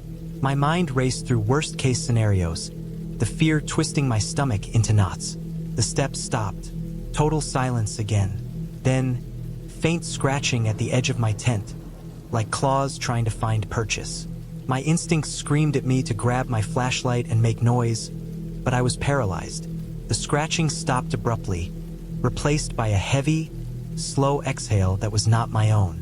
I held my breath, willing myself not to move, praying it would leave. Hours passed like that. Every small noise, a falling branch, the rustle of leaves, sent jolts of terror through me. I could feel the sweat on my back, the fire long reduced to embers. Dawn approached, the first weak light filtering through the trees. Exhausted, I decided to leave immediately. I packed up as quietly as I could, leaving the embers of the fire to die, and began hiking down the trail before the forest fully woke. Every step felt like it might provoke another encounter. I kept scanning the trees, listening for anything, but daylight brought some comfort. The sounds of birds slowly returned, squirrels scampered through the underbrush, and the forest felt alive again. But I knew the night had changed something. I had seen, or at least sensed, a raw, dangerous side of the wilderness I hadn't anticipated. By late morning, I reached the car, my legs trembling from tension and lack of sleep. The road seemed impossibly wide and safe. I sat in the driver's seat for a long time, trying to calm my racing heart, realizing that what I had experienced was not a supernatural encounter, not a ghost story, but the pure, raw fear of being utterly alone with a potential predator, with only my own wits to survive. I drove away slowly, constantly scanning the trees, aware that the forest could hold more danger than I had imagined. The experience left me shaken, but also more alert, more respectful of the wild. That fear, I realized, was a lesson. The wilderness is beautiful, but it is unforgiving, and human beings are not always at the top of the chain. I made a mental note to prepare more carefully next time, to bring stronger deterrence, to never underestimate how quickly things can turn dangerous when you are truly alone. The sun rose higher, warming my car, and I felt a cautious relief. I had survived, learned, and gained a clarity about the thin line between adventure and danger that no textbook or story could teach. That day, I returned home wiser, humbled, and more alive than I had ever felt. Around midnight, the sounds became sharper, closer. I had been drifting off when I heard the first loud crack of something moving near the edge of my clearing. It wasn't a branch falling. It had a weight to it, deliberate and heavy. My heart rate jumped. I didn't move at first, listening. There was another sound, then another, closer this time. My mind raced through possibilities. Deer, bears, maybe a moose. I had packed bear spray and knew how to react. But being this close, completely alone, made everything feel amplified. I slipped out of the tent quietly, keeping low, and scanned the area with my flashlight. The beam caught nothing, just trees and darkness. The sounds had stopped for now, but I knew they were out there. I checked my compass and orientation.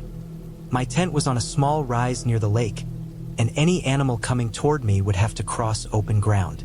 I made sure my fire hadn't attracted unwanted attention, and I quietly reinforced the perimeter with rocks and sticks, hoping the noise would deter animals. Hours passed slowly. Every snap of a twig, every splash, made me jump. I realized I hadn't fully appreciated how lonely and exposed being in the middle of nowhere really felt. The forest was beautiful, yes, but also indifferent to my presence. I remembered my training and my preparation, but fear had a way of eroding confidence when you are completely alone. Sleep was minimal. The next morning, I awoke to find the ground around my tent disturbed. Small footprints led away from the clearing. Not human, smaller, more elongated, maybe a coyote or wolf. But the impression was unsettling because there were multiple tracks and some broken branches, as if the animal was searching for something. I gathered my things quickly, deciding to move deeper into the forest where the terrain would give me better cover and more options if larger animals approached. I packed efficiently, keeping my backpack balanced and my supplies secure. The next day was a mix of navigation and survival tasks. Finding fresh water, gathering firewood, and staying alert. I located a small stream uphill from the lake and boiled water for drinking. I noted landmarks to avoid getting lost and kept my pace steady to conserve energy. By the second night, I had reached a slightly higher area where the forest opened into a narrow valley. The air was colder, and mist rose from the ground as evening approached. I set up camp again, making sure to choose a spot with good visibility in all directions. This time, I made the fire larger, not just for warmth, but as a warning signal. The forest was alive with night sounds now. Owls, small mammals, and insects.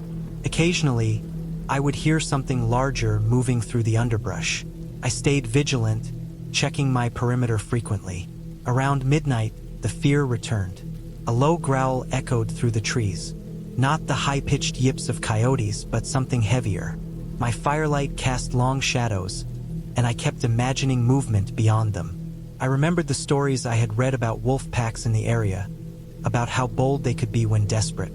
I stayed in my tent most of the night, keeping a flashlight and bear spray within reach. I forced myself to focus on breathing slowly, listening, and reminding myself that I had survived this long without incident. The final morning of the trip was the hardest. My body was exhausted, my muscles sore, and my mind tense from constant vigilance. I packed everything carefully, double-checking that no food or trash was left behind. I navigated back toward the main trail using the landmarks I had memorized. Every step was deliberate, slow, and cautious. I avoided high grass, sticks, and loose rocks. Occasionally, I would hear the rustle of something large moving in the distance. I kept my fire starting kit ready and my knife accessible just in case. Finally, after hours of careful navigation, I emerged onto the main trail. The contrast between the dense, isolated forest and the open, maintained path was startling. I could hear the distant hum of cars and faint voices in the distance. I felt relief so strong it physically shook me. I knew I had survived not because I was fearless, but because I was prepared, cautious, and patient. The forest hadn't been cruel, it had simply been indifferent. Survival depended on respect for its rules, constant awareness, and readiness to act. By the time I reached my car, My body ached, but my mind was clear. The experience had tested every skill, every instinct, and every ounce of my patience. I drove home slowly, reflecting on the immense solitude, the unnerving sounds, and the quiet, tense nights. I realized the most terrifying part of being alone in the wilderness wasn't animals or darkness. It was how easily your mind can magnify every small sound and movement. But I also felt accomplished. I had planned carefully, reacted appropriately, and survived. That trip left me exhausted, shaken, but more aware of both the dangers and the beauty of the wild. It taught me that fear is manageable with preparation, and that clarity and patience can turn an overwhelming environment into a challenge I could meet. I returned to civilization with a deeper appreciation for safety, for planning, and for respecting the unpredictability of nature. The forest remained behind me, silent and indifferent, but I carried the lessons it had forced me to learn. I had survived the isolation, the fear, and the unknown, and in doing so, I had discovered a resilience I hadn't known I possessed.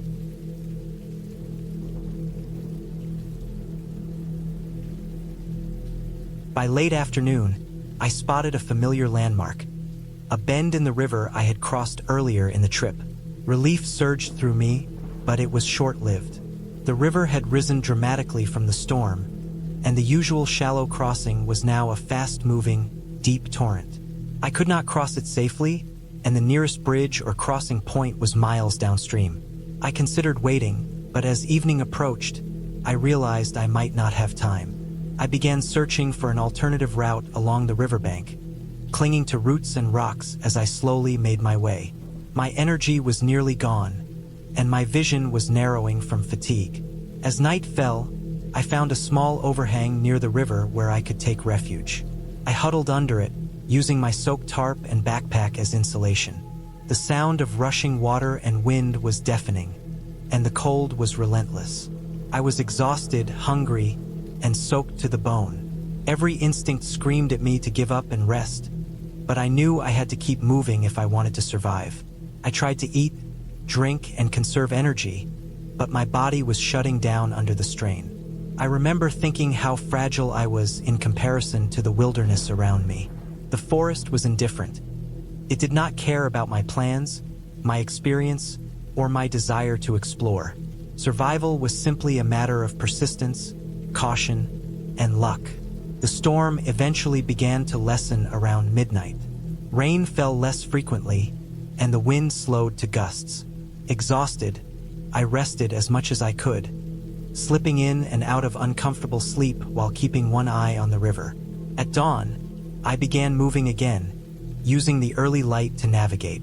The river was still high, but I discovered a fallen log that served as a makeshift bridge across a smaller tributary. Carefully, step by step, I crossed, testing the log's stability before committing my weight. Every movement was tense, but slowly I made progress. By mid-morning, I spotted the main trail I had used at the start of my journey, partially obscured by mud and debris. Relief washed over me, but I stayed cautious, knowing the terrain was still treacherous. I followed the trail downhill, navigating around fallen trees and slippery rocks. Hours passed, and my energy was nearly gone, but I kept moving, fueled by the thought of reaching safety. Eventually, I reached the main river valley and a wider, more stable trail.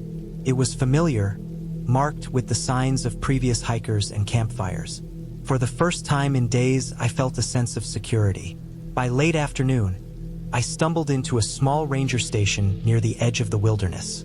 Exhausted, soaked, and trembling, I was helped inside. A ranger gave me dry clothes, warm food, and hot tea. I felt tears of relief burn my eyes as I sat in the warmth, my body finally able to relax. The ranger asked about my experience, and though I was too drained to recount it all in detail, I explained the storm, the isolation, and the treacherous terrain. They nodded, listening, and confirmed what I already knew. I had survived by a combination of skill, caution, and sheer luck. The following days were spent recovering. I rested, healed blisters and scrapes, and reflected on the experience. The trip had been far more dangerous than I had anticipated. I had underestimated the power of nature the fragility of human endurance, and the importance of contingency plans. But I had survived. I had faced isolation, exhaustion, and extreme weather, and I had come out alive. I realized that camping and hiking were not just about adventure. They were about respect for the environment, preparation, and humility. The wilderness could be beautiful, rewarding, and peaceful, but it could also be unforgiving. I returned home with a new perspective. I still loved hiking, still sought solitude in nature, but I no longer approached it with overconfidence. I had learned to prepare for the worst, to respect the power of the elements, and to value the simple things. Dry clothes, clean water, and a safe place to sleep. The experience stayed with me, etched into my memory like scars on my body. I knew I had been lucky, but I also knew that luck favored those who respected the wilderness, who moved carefully, and who refused to give up. That trip remained the scariest and most challenging of my life, a testament to both the beauty and the danger of being truly alone in nature. And, in the end, I had a story to tell, not of ghosts or fairy tales, but of real survival, perseverance, and the raw reality of facing the wilderness alone. I had been planning the camping trip for months, meticulously mapping the route, checking the weather, and packing every essential I thought I might need. My goal was to spend 3 nights alone in the wilderness, away from any trails, roads, or signs of civilization. I wanted the solitude to challenge myself, to test my survival skills, and to see if I could handle being entirely alone with nature. I had done shorter trips before, but nothing of this length and remoteness. The area I chose was a stretch of forest known for its dense trees, uneven terrain, and a small, nearly forgotten lake. It wasn't completely uncharted, but it was rarely visited. That's exactly what I wanted. I arrived at the trailhead late in the morning, with my backpack loaded to the brim. It was heavy, probably close to 50 pounds, but I had balanced the load carefully. Water, a tent, sleeping bag, stove, food for 3 days, first aid kit, rope, fire-starting materials, and a small hatchet. I had packed extra clothing layers and a few emergency tools. Every item had been tested before on previous trips, so I knew what I was carrying would last. My boots were worn but sturdy, my jacket waterproof and insulated. I was as prepared as I could be. The trail started easy enough, a clear path through tall pines and thick undergrowth. Birds chirped, a few squirrels darted across the path, and the smell of wet earth after a recent rain was strong in the air. I made good time, moving steadily and keeping my pace controlled so I wouldn't tire myself out too soon. I had marked a point on my map where I would leave the main trail to follow a narrow, less traveled path toward the lake. By early afternoon, I reached it. A faint opening between 2 large oaks, almost hidden by fallen branches and creeping vines.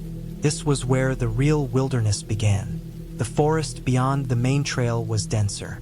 The underbrush scraped at my legs, the roots tangled underfoot, and the light dimmed as the canopy thickened overhead. The path wasn't marked. I had to rely on my compass, map, and sense of direction. Every step required attention to avoid tripping or twisting an ankle. The solitude was immediate. There were no birds, no wind, just the subtle creaks of trees settling and the occasional distant sound of a stream. The quiet was almost too complete, like the forest was holding its breath. I reached the lake just as the sun began to drop toward the horizon. It was smaller than I imagined, with still, dark water framed by reeds and overhanging branches. The ground around it was soft and damp, but I found a small clearing high enough to stay dry if it rained. I decided this would be my campsite for the night. I dropped my pack and took a moment to just breathe, taking in the isolation. There were no other people in sight. No sounds of cars, planes, or distant voices. Nothing but the forest and the lake. Setting up camp took longer than I expected. The ground was uneven, and I had to clear stones and sticks to pitch my tent safely. I used my hatchet to cut small branches to reinforce the tent stakes, making sure everything was tight. I set up my stove and prepared a simple meal of dehydrated food. By the time I was done, the sun was barely visible through the trees, and the forest had turned a darker shade of green.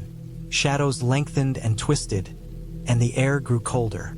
I could feel the dampness settling in my clothes, my boots, and even my sleeping bag. I started a small fire. The first few attempts were frustrating. The wood was damp, and smoke choked me. Eventually, I got a small flame going, enough to warm me and provide some light. I ate slowly, savoring the quiet and the stillness of being alone. After cleaning up, I crawled into my sleeping bag inside the tent. The sounds outside were unfamiliar now, almost menacing. Every rustle, snap of a branch, or distant splash from the lake made me tense. I told myself it was normal. Animals, the wind, the forest adjusting to night. But the stillness was oppressive, pressing against the thin fabric of the tent. Around midnight, the sounds became sharper, closer. I had been drifting off when I heard the first loud crack of something moving near the edge of my clearing. It wasn't a branch falling. It had a weight to it, deliberate and heavy. My heart rate jumped. I didn't move at first, listening. There was another sound, then another, closer this time. My mind raced through possibilities. Deer, bears, maybe a moose. I had packed bear spray and knew how to react. But being this close, completely alone, made everything feel amplified. I slipped out of the tent quietly, keeping low, and scanned the area with my flashlight. The beam caught nothing, just trees and darkness. The sounds had stopped for now, but I knew they were out there. I checked my compass and orientation. My tent was on a small rise near the lake, and any animal coming toward me would have to cross open ground. I made sure my fire hadn't attracted unwanted attention, and I quietly reinforced the perimeter with rocks and sticks, hoping the noise would deter animals. Hours passed slowly. Every snap of a twig, every splash, made me jump. I realized I hadn't fully appreciated how lonely and exposed being in the middle of nowhere really felt. The forest was beautiful, yes, but also indifferent to my presence. I remembered my training and my preparation, but fear had a way of eroding confidence when you are completely alone. Sleep was minimal. The next morning, I awoke to find the ground around my tent disturbed. Small footprints led away from the clearing. Not human, smaller, more elongated, maybe a coyote or wolf. But the impression was unsettling because there were multiple tracks and some broken branches, as if the animal was searching for something. I gathered my things quickly, deciding to move deeper into the forest where the terrain would give me better cover and more options if larger animals approached. I packed efficiently, keeping my backpack balanced and my supplies secure. The next day was a mix of navigation and survival tasks.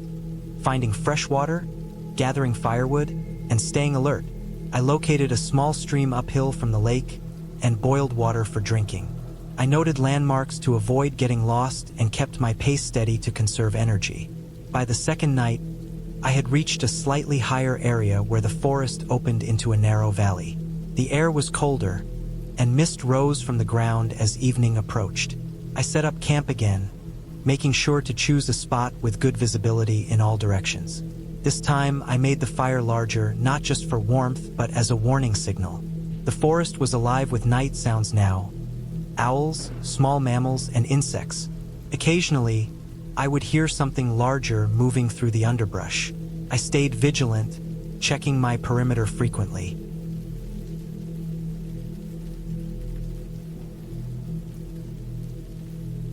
When dawn broke, the fog started to lift. I waited, listening carefully. The breathing had stopped. The dragging noises were gone.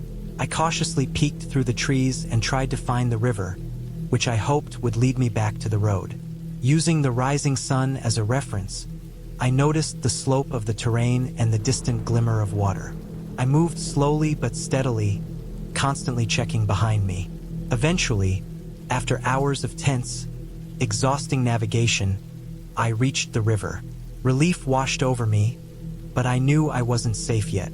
I followed the river downstream, looking for a recognizable landmark, a road, or even a trail that could lead me to civilization. Around mid-morning, I saw a small clearing and, beyond it, tire tracks in the mud. Evidence of the road I had left the day before. I broke into a run, stumbling over rocks and roots, but I didn't stop until I reached my car. The relief of seeing it was overwhelming. I loaded my gear frantically and drove straight back to town, my hands still shaking from fear and adrenaline. Later, after catching my breath and warming up with food and a hot shower, I reflected on what had happened. I still don't know who or what had been in the forest that night. There were signs that someone had been following me, but I never saw them, never caught a glimpse beyond fleeting shadows and footprints. I reported it to the local ranger station, who said the area was remote but had occasional hikers and hunters. No one had reported any incidents that matched mine. The experience left me shaken, but it also taught me the importance of preparation, caution, and respect for the wilderness. I learned that fear isn't just in horror stories. It can be very real when you're alone, unprepared, and faced with the unknown. From that day on, I never ventured into remote wilderness areas without letting someone know exactly where I would be, carrying multiple communication devices, and always having a plan for emergencies. The forest didn't change, but I did. I became more cautious, more aware, and more respectful of the unpredictability of nature and the people who also move silently through it. The story ends with me safe, wiser, and still haunted by the memory of those nights in the foggy forest, but alive and able to carry on, having survived something that could have easily gone very wrong if I had been less careful or less lucky. The forest remains wild and indifferent, and I remain cautious, aware that sometimes the scariest things are not monsters or ghosts, but human beings and the unknown wilderness itself. I had been looking forward to this trip for months. The idea of leaving the city behind, of escaping the constant noise and the stress that followed me everywhere, had filled me with anticipation for weeks. I had planned this camping trip meticulously. Every detail was accounted for: the supplies, the route, the backpack, the sleeping bag, the food, and the water. I wanted this trip to be a chance to reconnect with nature, to feel truly isolated, and to enjoy the quiet, the kind of silence that is almost impossible to find in a city that never sleeps. I left Friday morning, the sun just climbing over the rooftops, painting the buildings in shades of gold and orange. I drove for hours, the highway cutting through small towns that became fewer and farther between as I moved deeper into the wilderness. Eventually, I left the paved roads behind entirely and drove onto a rough dirt path that led to the edge of the forest. The air changed almost immediately as I descended from the hills into the lower valley where the forest had thickened. The smell of pine was sharp, almost sweet, and the earthy scent of wet soil mingled with it. I parked at a small clearing I had found on a map online. It wasn't an official campsite, but it had been recommended by a local online forum. There was a stream nearby, and the surrounding trees created a natural barrier from any passersby or hikers. I felt a surge of satisfaction as I stepped out of my car and stretched my legs, taking in the immense silence and the soft rustle of the wind through the leaves. I unpacked carefully, setting up my tent in a small clearing slightly higher than the stream. The spot was perfect. The ground was level, covered with soft moss, and there were no sharp rocks that could tear the fabric of my tent. I laid out my sleeping bag, arranged my gear so I could access it easily, and stacked some firewood I had gathered along the path. The first few hours of the evening were serene. I explored the area a bit, walking along the bank of the stream, listening to the water ripple over rocks, feeling the cold mist that floated above it. I spotted a few birds flying low between the trees, and the faint rustle of small animals moving in the underbrush reminded me how alive this forest was. As the sun dipped lower and the shadows grew longer, I returned to my camp, built a small fire, and ate a simple meal of canned beans and bread. It was quiet in a way that felt both comforting and foreign. I was completely alone, completely disconnected, and it was exhilarating. As night began to settle in, I noticed the temperature dropping sharply. The air became crisp, and my breath puffed out in small clouds as I moved around. I stacked more wood onto the fire and sat nearby, letting its warmth seep through my clothes. That's when I started hearing something unusual. At first, it was subtle, a faint, irregular noise, like a branch snapping off in the distance. I paused, listening carefully. The sound repeated, but it didn't seem like the casual noise of animals moving through the forest. It was too deliberate, too irregular, almost like something was moving in careful, slow steps. I told myself it was probably just a deer or a fox, something small moving through the underbrush. I tried to ignore it, focusing on the fire and the warmth it provided. But then the sound grew closer. Not suddenly, but gradually, step by step, a rhythm I could feel more than hear. My heart rate sped up without me realizing it. I wasn't panicking, but I was tense, alert. I grabbed a flashlight and shined it toward the direction of the noise, scanning the darkness between the trees. I didn't see anything, only shadows and the occasional reflective glint of eyes from small animals, like raccoons or owls. I told myself it was nothing, that I was imagining it. Still, I could hear it, that careful, calculated noise moving closer. I debated whether to pack up and leave immediately, but it was still early evening. I reasoned that whatever it was would pass, or it was just an animal wandering near my camp. I tried to focus on starting another log on the fire and boiling water for a cup of tea. Then I heard it again, something heavier this time. The steps were deliberate, slow, and unmistakably heavy. I froze, my eyes scanning every inch of the darkness beyond the firelight. My flashlight beam swept over the thick trunks, the moss-covered rocks, the dense bushes, but still nothing. Then I heard a different sound. A low growl, guttural, deep, coming from just beyond the firelight. My stomach turned cold. This was no small animal. I realized immediately that whatever was moving toward me was large, capable of serious damage. The growl didn't continue for long, but it was enough to cement a stark reality in my mind. I was not alone, and I was vulnerable. I had a small camping knife in my backpack, along with a lightweight hatchet I had brought for chopping wood. I grabbed both, feeling the metal cold against my palms, the weight grounding me. I knew I had to stay calm. Panic would only make me careless. I considered climbing into my car and locking the doors, but it was a good 10 minutes walk back along the dirt path, and I had no idea how close this thing could be. I decided my best option was to remain near the fire. Larger predators, I reasoned, would be wary of fire. I piled more logs on the flames, letting the light and smoke fill the clearing. I crouched behind a tree, knife in one hand, hatchet in the other, and scanned the edges of the clearing. Minutes passed. The growling had stopped, replaced by soft, irregular noises that suggested movement. Scraping against bark, snapping small branches, the crunch of leaves. I considered my options. Staying put near the fire seemed safest for the moment, but I knew I couldn't just sit and hope the creature didn't approach too closely. I had no idea what it was. Maybe a bear, maybe a large wild dog, maybe something I wasn't expecting. Whatever it was, I had to be ready. I remembered reading online that in bear encounters, making yourself look larger and making noise could deter them. I began to bang my knife and hatchet together, creating sharp, irregular sounds, shouting in the process, throwing small logs into the fire to make it flare. The noises echoed through the forest. For a few tense minutes, the irregular movements slowed.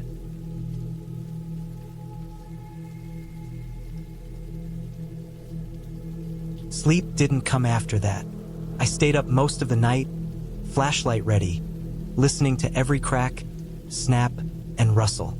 Occasionally, I thought I saw movement at the edge of the clearing, but it was just shadows playing tricks on my eyes. When dawn finally broke, pale and gray, I felt both relief and exhaustion. The fire had burned down to embers, and the clearing looked harmless in the daylight. I left everything packed as it was and carefully searched the area. No tracks were visible, nothing suggesting that whatever had come through was human or a large animal, at least nothing clear. I decided not to fish that morning, not to risk leaving any food out. I packed up quickly and started the hike back to the car. The trail seemed different in daylight, less threatening, but I noticed every detail, every tree, every rock, every branch that could have been a hiding place for something I didn't want to encounter again. The creek, which had seemed calm and comforting the day before, now had a strange depth and a current that made me wary. It was a long hike back. My legs were sore from the uneven terrain, my shoulders stiff from carrying the pack, and my mind exhausted from the adrenaline of the night. The forest was beautiful in the morning, sunlight streaming through the canopy, casting shadows on the ground, illuminating moss, leaves, and wildflowers in ways I hadn't noticed on the way in. But I didn't feel the same peace. I was hyper-aware of every sound, every movement. The memory of the silhouette in the darkness haunted me, a reminder of how quickly a peaceful weekend could become dangerous. By the time I reached the parking area, I was drained but relieved. The cars in the lot, the sound of engines starting, and even the distant voices of other hikers felt overwhelmingly comforting. I loaded my gear into the car, double-checked that nothing was left behind, and started the drive home. The road out of the forest seemed longer, slower, but I didn't mind. I replayed the events in my head, thinking about what had happened, what could have happened, and how quickly things could have gone wrong. That weekend changed the way I viewed the forest.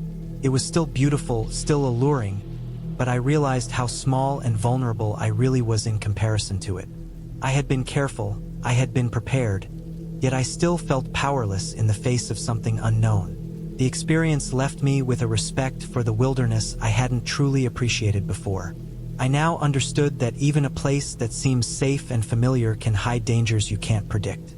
After returning home, I carefully repacked my gear, cleaned it, and made notes for future trips. I researched animal behavior, particularly the movements of bears and other large mammals in that area.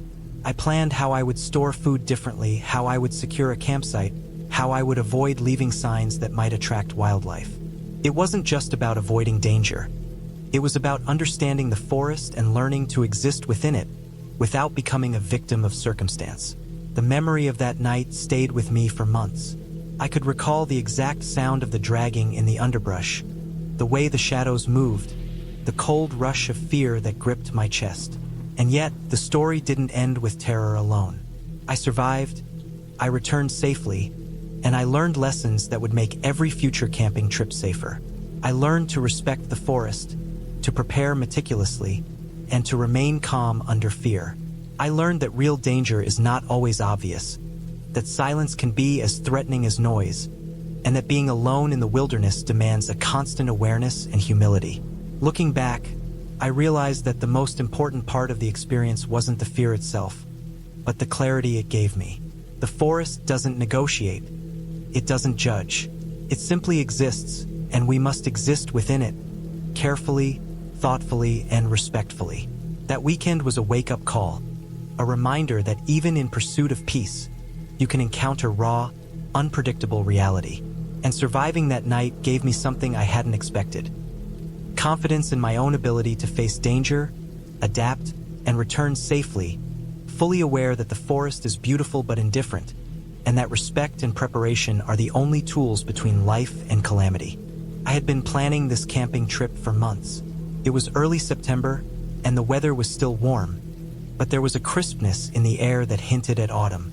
I wanted a place far from roads, far from other people, somewhere I could be completely alone. I packed carefully, making lists and checking them twice: tent, sleeping bag, extra layers of clothing, a good supply of food, a stove, matches, water, a first aid kit, a headlamp, a flashlight, spare batteries, a map, a compass. I even packed some extra things I probably wouldn't need, like a multi-tool, a small tarp, and a notebook. By mid-morning, I was driving along narrow roads lined with trees that were just beginning to show hints of red and orange. The sun was bright, and I could feel my excitement building. I reached the trailhead just before noon. There was a small parking area, barely enough for a few cars, and a sign that warned of bears, ticks, and uneven terrain. I double-checked my pack, shouldered it, and started along the trail. At first, it was gentle, sloping upward through a forest of tall pines and oaks. Sunlight streamed through the leaves, making patterns on the ground.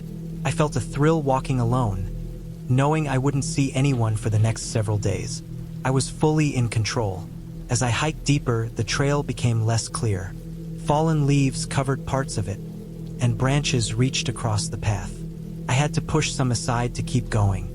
The sounds of civilization faded, replaced by birds, wind through the trees, and the occasional snap of a twig under my boots. I noticed a slight anxiety creeping in, but I pushed it aside. I reminded myself I had been camping before, I was prepared, and I had told someone where I would be. By late afternoon, I reached a small clearing. A stream ran through it, and the water sparkled in the sunlight. I thought this would be a good spot to set up camp. I chose a level patch near the stream but far enough to avoid flooding if it rained. I started unpacking my tent and setting it up, making sure the rainfly was secure and the stakes were driven in firmly. I laid out my sleeping bag and set up my stove nearby, carefully stacking some firewood I found around the clearing. I didn't want to leave anything to chance. I wanted this camp to feel safe. By the time I had finished, the sun was low in the sky. Shadows stretched across the clearing, and the temperature began to drop. I started a small fire, enough to cook dinner but not so much that it would draw attention. I had brought pasta, canned sauce, and some dried vegetables. Cooking was a slow process because I wanted to make sure I didn't spill anything or start a fire outside the pit I had made. The smell of food mixed with the piney air was comforting, and I felt a sense of accomplishment. I had created a small, safe space in the middle of the wilderness. After eating, I cleaned everything carefully, making sure to store food in a bear-proof container. I didn't want any surprises at night. I sat near the fire, watching the flames, listening to the water in the stream, and letting my mind wander. That was when I first noticed the sounds. Faint, rustling noises coming from deeper in the forest. At first, I thought it was just squirrels or birds settling for the night, but the noises were irregular, deliberate in a way that felt unsettling. My heart rate increased slightly, but I told myself it was just animals and I was being silly. I crawled into my sleeping bag as darkness fell, leaving the fire smoldering to provide some light and warmth. The first night passed without incident, though I woke several times to strange sounds. A branch snapping here, a rustle there. Each time, I told myself it was normal forest sounds and drifted back to sleep. By morning, I felt tense but relieved. I ate a quick breakfast, packed up, and planned to explore a nearby ridge I had seen from the clearing. The day was clear and warm, and the walk was invigorating. By afternoon, I reached the ridge. From here, I could see for miles. The forest stretched in all directions, a sea of green with spots of gold and red. I took pictures, examined the terrain, and made notes about potential spots for my next night. On the way back, I took a slightly different trail to see more of the area. That's when I realized something was off. I had seen animal tracks earlier, deer probably, but now there were other tracks. Deep, wide footprints like someone had heavy boots.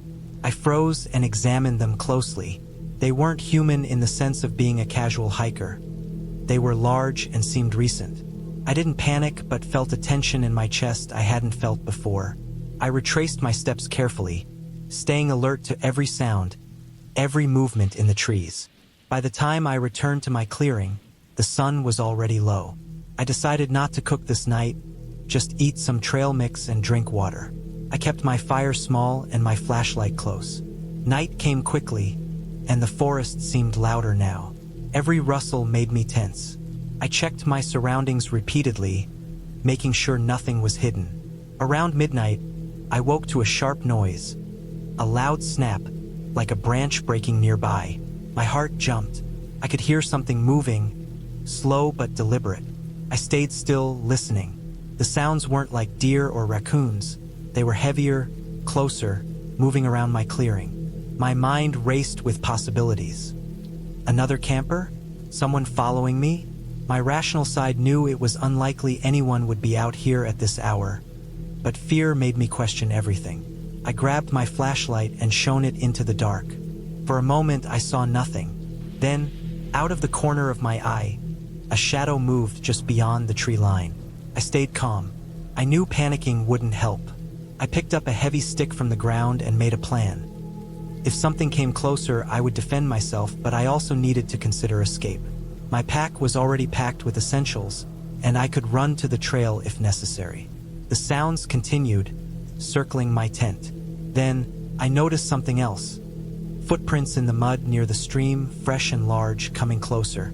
My pulse was pounding, and I realized I had to make a decision.